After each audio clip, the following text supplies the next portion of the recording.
Samsung Galaxy A5 2017. This for me is some of the best A series phones Samsung has ever made.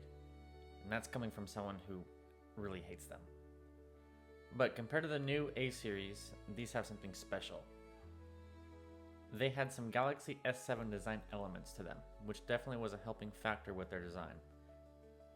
While we may never see this design again, let's go ahead and take a look at this one together. Now I managed to get this phone for $32 wholesale. You can find them around that same price. But this phone has had a generic back glass put on it. As you can see from this glue, it's just liquid glue and it should not be in phones at all. You're going to hear me rant about that. And I also found out that it had a battery. So I mean, the thing is from 2017. It's 8 years old. It's going to have, at some point, it had to have its battery replaced. There's just no way around that. So I picked up a new battery, and I also picked up a new original back glass. Now, as you can see, it is not in the official Samsung packaging. I don't know why. Normally, everything I get that's original Samsung does come in their packaging. But maybe it's just some leftover stock. And these are the tools I'll be using to slap in that new battery and back glass. It's not too hard. So while you watch me repair this, not really repair, but I'm just making it better. This is not a repair video. I will make one day a how-to video on how you should do your phone repairs, but one day. Before I start talking about the phone, I want to go ahead and rant. So this phone had a bunch of liquid adhesive in it. So basically it's just liquid glue. Some say B7000, E7. There's a bunch of different names for it. It's all the same basically. That does not belong in phones. Don't put that in phones. If you're a repair place that does that, you're a hack. I'm sorry. That's garbage.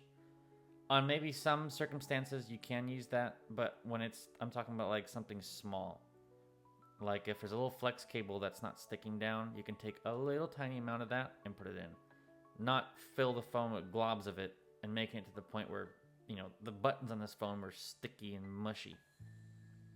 Like they're just not clicking. So don't do that. You make me mad. I do not. I'm not sorry. Just don't do that. Okay. All right. Rant over. Also, take a look at how tiny these screws are. I mean, iPhone screws are smaller, a lot smaller than these, but these are still pretty small. At least they're bigger than iPhones and easier to take out. You can see them a little bit better, but still they're pretty tiny. Oh, and here's me taking off that adhesive. So that's kind of what it looks like. And this is the original adhesive that's on the phone. You always have to remove all the old adhesive first before applying new back glass or new adhesive to the phone. So the Galaxy A5 released in 2017, of course, right next to the Galaxy A3, which was a step down, and the Galaxy A7, which was a step up. So the A5 was actually never released in the United States. It was also, I believe, well, according to this, Canada got it. But I do know these phones are very popular in Latin America. So when I lived in Mexico, A-series phones was very, very popular. I fixed a bunch of these phones in a day. Which is also understandable because Samsung here in the United States, they want to sell their Galaxy S7. That was their high-end phone. And this is back in the day when, if this phone was $400, the top-end Samsung is like $700-800, I think. I'll have to double check. But it gets to the point where if the A series isn't really that much different, people will be like, why am I going to spend more money? I can get this phone that looks really good as well and has some good specs to it. So they do not sell that here in the United States. I can guarantee that's probably why.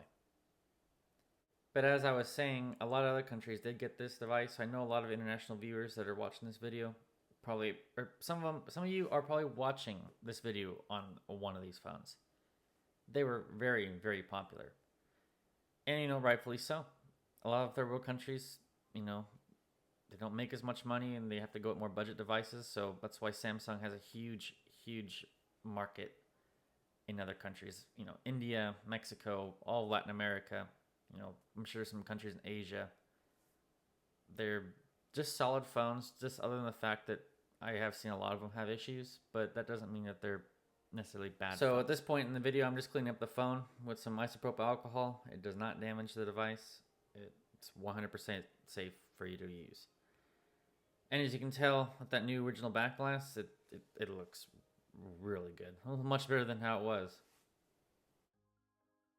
But definitely one of the standout features of this phone really is that design. This is like, it's like a black gray kind of color, but it looks super, super good. And just that shot there, like it's a beautiful design for a budget series phone. Way better than what they have now. They're just, it's just bad now.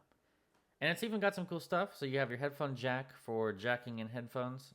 You have a charging port for charging. You also get a really cool power button and volume buttons. Can you believe that? Also, a physical home button with a fingerprint scanner. Also, cool thing, this phone is absolutely still usable today. It's on Android 8. I'm sure there's some apps that may not work for Android 8, mainly probably like banking apps. But like for a kid, maybe a cheap device, play some little small games on, it's perfect. It's not super, super slow. It's pretty snappy. I did have a little bit of lag, like in the Play Store, loading all the apps and the games. It would kind of chug a little bit. That's really the only stutters I saw. So I mean, it's not too bad. Another thing that really stood out to me on this phone was that display. It was actually really, really nice. I was actually quite surprised. I think the quality, and it's less than like an S7, but it still had a very good, vibrant display. Not super bright, but that's probably my favorite thing of this phone was that display. It was really nice.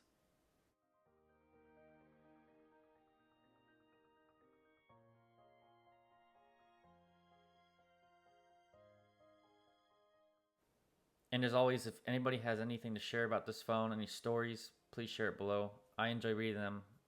I know other people enjoy reading them. It's actually cool reading. You know, a lot of people have a lot of cool stories with tech. And I know I'm a horrible speaker on these videos, but I did want to say thank you a lot for watching, subscribing, commenting. I am now finally monetized. So all videos going forward will be monetized. So that's pretty cool. I saw some stuff, but I'm not big enough yet to do like memberships and whatnot. I barely have time. Sorry that if I take a little bit to get videos out, but I'm super busy. This is more of like a hobby right now, but yeah, I hope everyone enjoyed this video. So go ahead and please like, subscribe, comment, dislike, unsubscribe, whatever you want to do. And I'll see you guys in the next video.